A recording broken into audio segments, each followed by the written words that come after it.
नहीं, आज सुबह में मुझे विजयनगर कॉलोनी से एक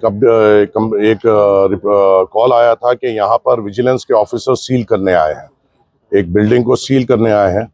बिल्कुल, हमें कभी भी कोई इलीगल बिल्डिंग पे कभी कोई एतराज ना कभी रहेगा।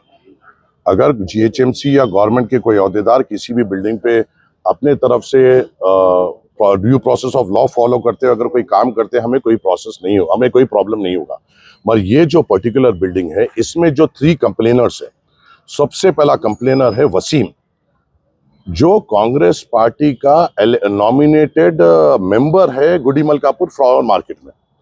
एक है असद, जो यहाँ का जो कॉन्टेस्टेड कैंडिडेट फिरोज है, उसके साथ रहता, जो रहता सरदार बेग साहब की दरगाह कर, और ये वसीम रहता सीतारा बाग में।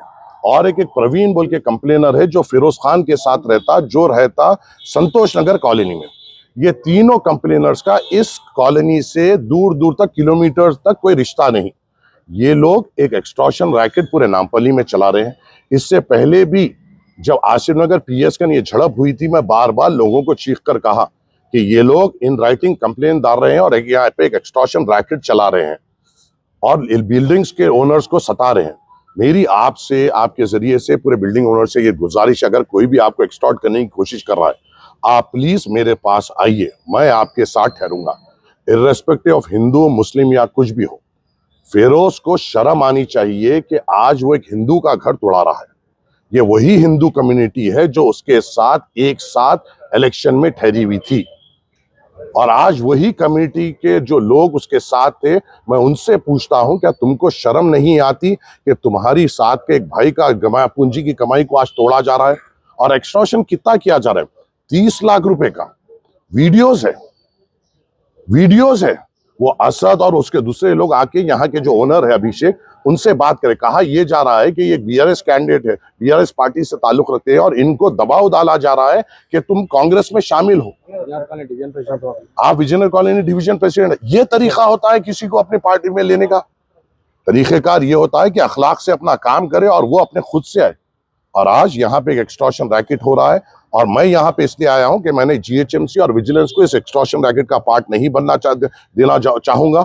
मैं जीएचएमसी से मोहब्बत करता हूं कि मैं एक मेयर है, और ये लोग इस एक्सटॉर्शन रैकेट का पार्ट नहीं बन सकते। अगर कोई ऑपोजिट नेबर हो या पड़ोसी हो, वो कंप्लेन देता है तो जेन्युइन कंप्लेन है। एक संतोष नगर में रहता है एक फालतू, एक रहता है सरदार एक साहब की दरगाह में जो अभी तक औकाफ का किराया बाकी है, एक काला भिलावा रहता है सीताराम बाग में। ये लोग आके विजयनगर कॉलोनी में कंप्लेन क्यों कर रहे हैं?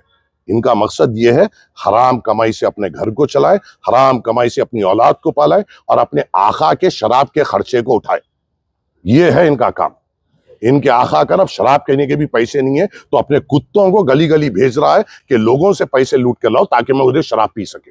ये हराम, ये फालतुओं को सोचना चाहिए कि ये वही कम्युनिटी है जो तुम लोगों का साथ दी है, और आज वही हिंदू कम्युनिटी के खिलाफ ये लोग बुलडोजर लेके आए हैं, जिसे रोकने के लिए मंजलिस ठहरी हुई है, जिसका साथ आप लोगों ने नहीं दिया। ये याद रखिए हमेशा, और हम इस घर के साथ ठहरेंगे, पूरी मजबूती के साथ ठहरेंगे, और इस घर को धक्का लगने नहीं देंगे। हकीकत मैं काम करता हूँ, मैं विजयनगर कॉलोनी का डिवीजन प्रेसिडेंट हूँ। मेरे पास मैं घर बना ले रहा हूँ, वो लीगल इलीगल वो अलग बात है। मैं क्या बोल रहा हूँ, उसमें मैं कोर्ट को गया सो, मेरे पास कोर्ट नोटिस है ऑलरेडी। मेरे को एक नोटिस भी कोर्ट ऑर्डर से मेरे पास खिलाफ जीएचएमसी के वैलिड, वो पूरा बेखातर करते हुए आज खाली एक्सटॉर्शन गैंग की वजह से ये विजिलेंस टीम जीएचएमसी हो गई, जीएचएमसी के बाद विजिलेंस टीम डायरेक्ट अटैक कैसा कर सकती है, हमारे को समझ में नहीं आ रहा। अगेंस्ट कोर्ट ऑर्डर्स बोले तो कोर्ट की ऑर्डर की कोई परवाह नहीं है, they are going to trash out the court orders और व्हाट, वो समझ में नहीं आ रहा। ये कोर्ट वैलिड कोर्ट ऑर्डर है।